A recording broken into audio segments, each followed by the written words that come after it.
Okay, what's up mga idol? So, ito po ang ating mga regalo ngayon. So, ngayon magluluto po tayo ng sinigang na manok. So, ayan po yung manok na ating luluto. Nagisa na po kami ng luya. Yung manok namin ng luya.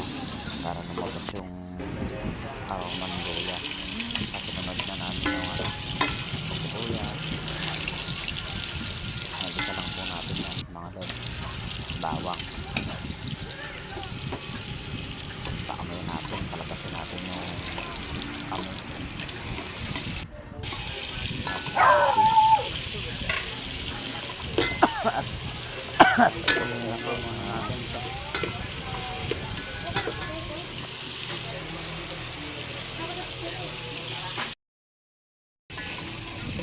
At yan, isa-isayin lang po natin yan mga lods hanggang sa maluto yung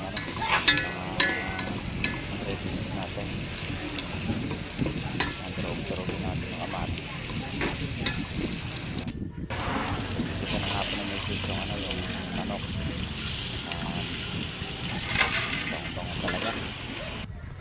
Habang nag-iigisa ng beses yung manok ito, sabayan ko na po ng pag-uugis ng talbos ng kamote.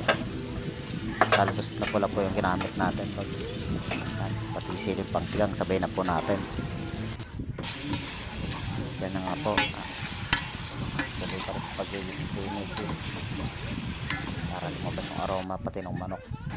Siyempre matapos maigisa, yan, nasa bawa na po yan. Nailagay na rin yung silip pang sigang. At yun po ating gagamitin, sinigang original para masarap ang asim. Lagyan na rin po natin talbos ng kamote. Yan, salamat po mga lods.